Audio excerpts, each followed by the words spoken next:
Selamat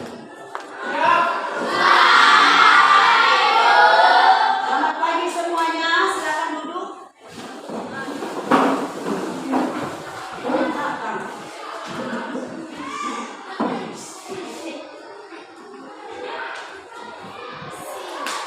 Bagaimana, sehat? Mana semangatnya? Oke, terima kasih, sangat luar biasa. Jadi sebelum kita mulai pembelajaran kita, ya, mari kita serahkan diri kita ke dalam nama Tuhan. Coba siapa yang pimpin doa dan siapa yang memimpin kita dalam bernyanyi, silakan. Silakan. Teman-teman, mari kita bernyanyi. Maka dengan itu saya mengundang teman-teman semua untuk berdiri. Kita bernyanyi adalah sukacita. Tiga ya. Adalah sukacita di hatiku. Di hatiku. Di hatiku adalah sukacita di hatiku. Nyanyikan Tuhanku, aku bersyukur, bersukacita, ada kasih Yesus di hatiku. Aku bersyukur, bersukacita, ada kasih Yesus di hatiku. Teman-teman harus berdoa dong. Ya Bapa di surga, kembali kami bersyukur kepadamu karena Engkau telah menolong kami dan mempersatukan kami di sini. Kami di sini untuk memuliakan nama-Mu di surga. Kami memohon kepadamu, Bapa, jaga dan bersamalah Engkau kepada kami untuk memuji nama-Mu di surga. Amin. Silakan duduk. Terima kasih ya.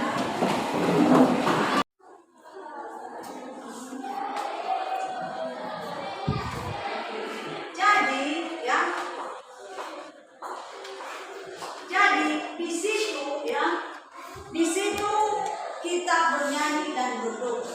Sebelum tadi kita memulai materi kita menyerahkan diri. Berarti kita udah menjalin hubungan kepada Tuhan yang Maha Kuasa ya.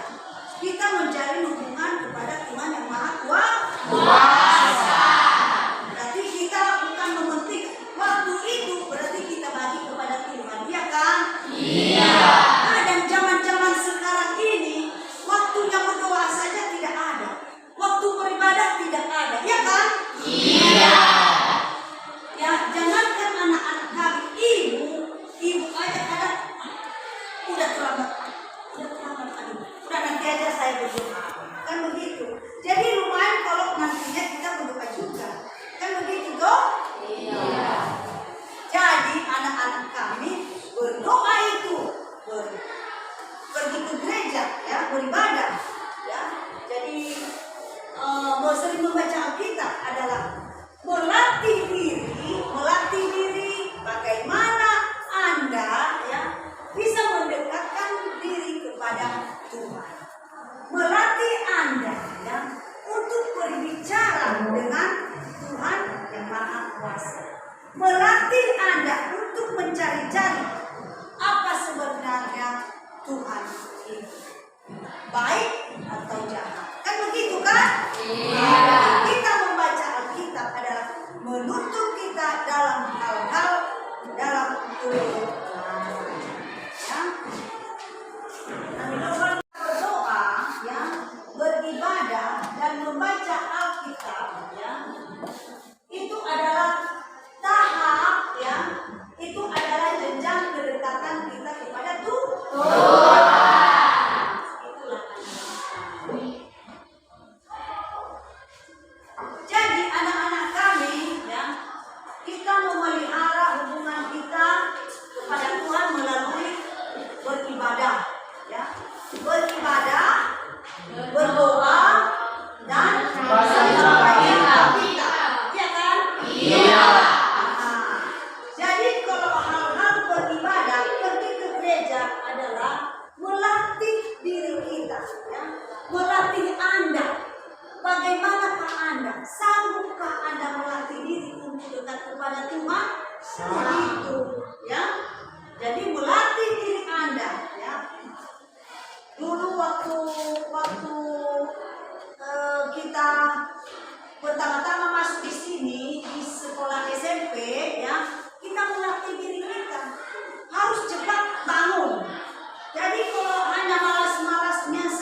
harus melatih, ya. Kita harus melatih diri kita.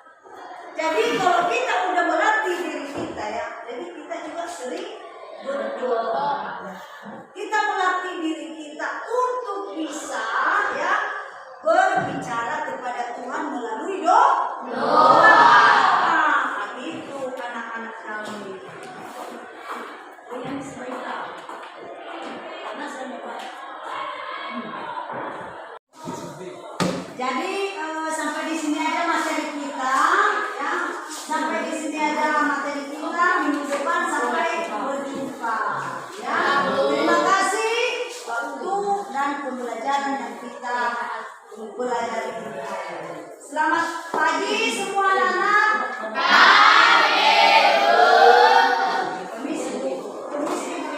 Dalam hal-hal kepentingan tadi, ya, setiap beribadah, setiap berdoa, setiap membaca Alkitab, kalian bisa diskusikan, ya. Kalian bisa diskusikan apa yang menjadi penghalang, ya. Apa yang menjadi penghalang untuk berdoa, beribadah, ya. Beribadah, kalian diskusikan itu. Coba kalian diskusikan, ya.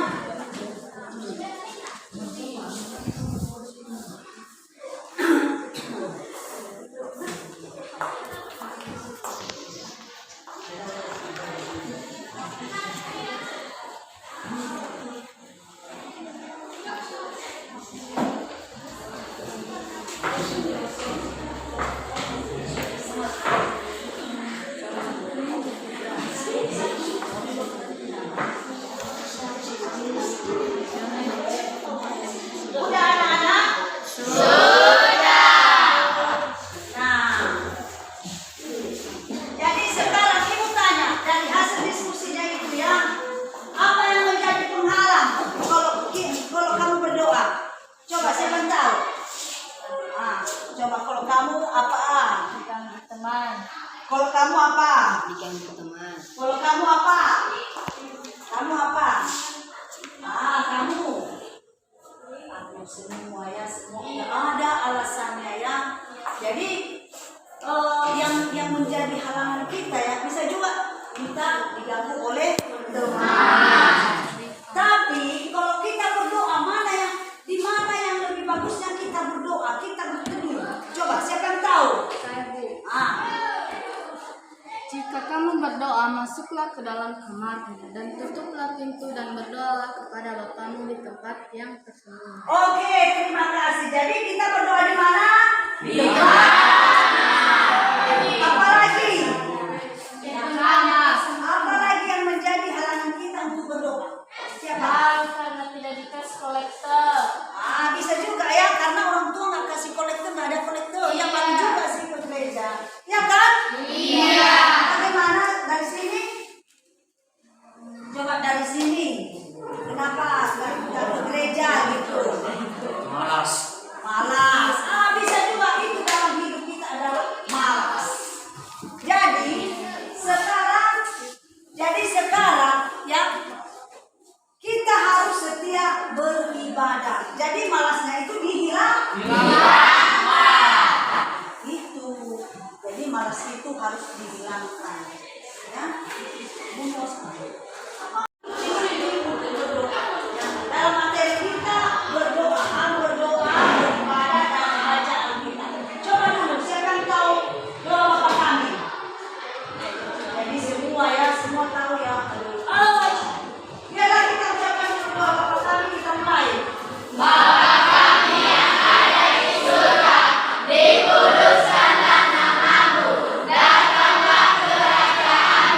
Jadilah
orang beriman.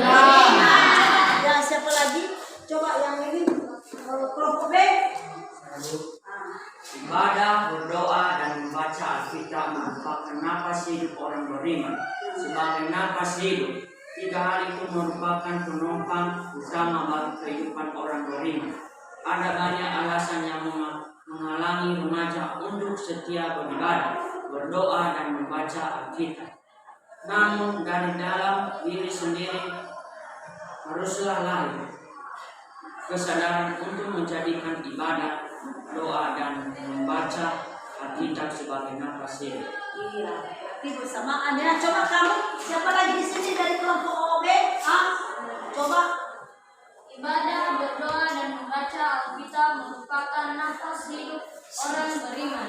Sebagai nafas hidup, 3 hal itu merupakan penopang utama bagi kehidupan orang beriman.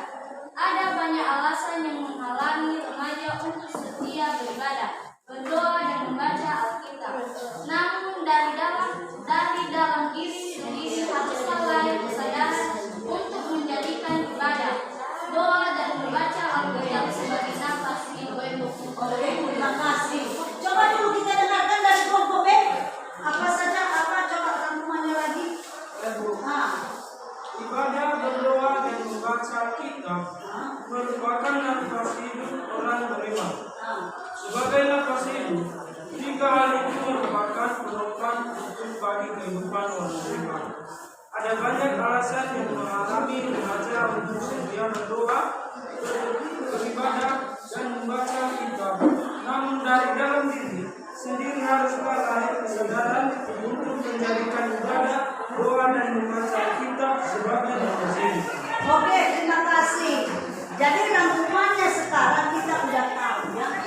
Jadi hal tentang kesetiaan beribadah, kesetiaan berdoa, kesetiaan kita membaca Alkitab adalah sebagai nafas hidup bagi orang yang beriman. Itu yang beriman itu, yang percaya kepada Tuhan, itu adalah nafas kehidupannya. Dia tidak bisa makan kalau tidak berdoa. Dia tidak bisa bergerak kalau tidak berdoa. Oke lah anak-anak, yang minggu depan kita sambung lagi pelajaran kita. Jadi sampai di sini dulu materi kita ya. Jadi sampai di rumah harus dihafal-hafal ya. Baca kembali. Oke. Jadi sebelum kita menyelesaikan pelajaran kita, marilah kita berdoa. Tuhan terima kasih atas waktu yang Kau berikan kepada kami, Bapa. Amin. Dari tentang hal materi kita ini yang beribadah, ya, setia beribadah, berdoa, membaca Alkitab, ya.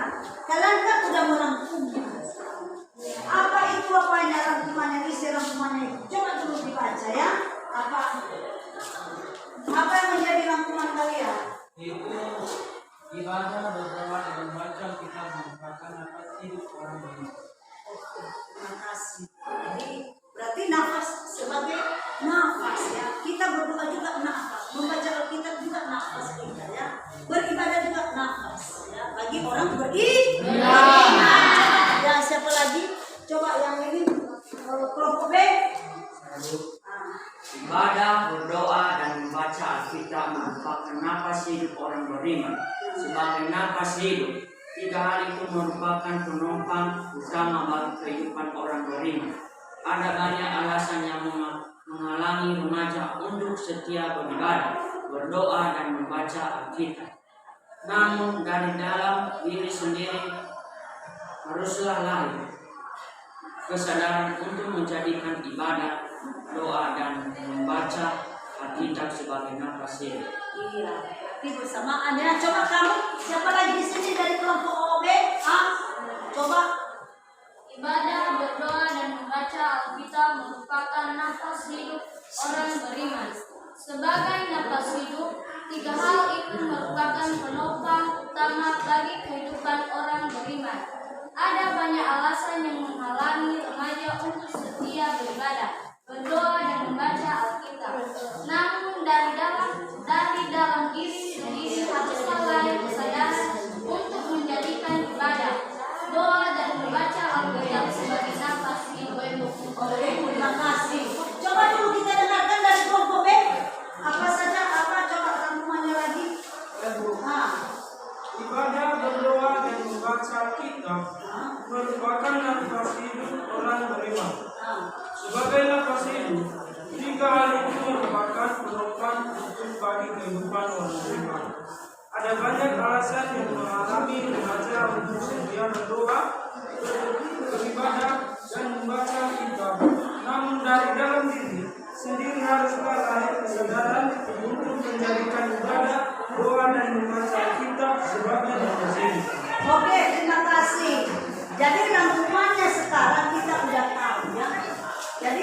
hal tentang kesetiaan beribadah, kesetiaan berdoa, kesetiaan kita membaca Alkitab adalah sebagai nafas hidup bagi orang yang beriman.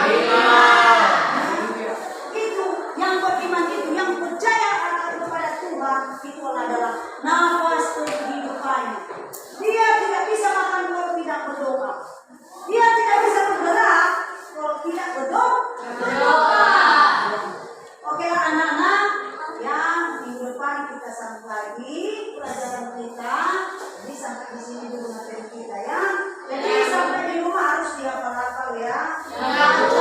Kembali. Oke.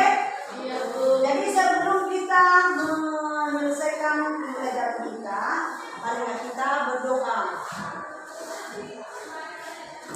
Tuhan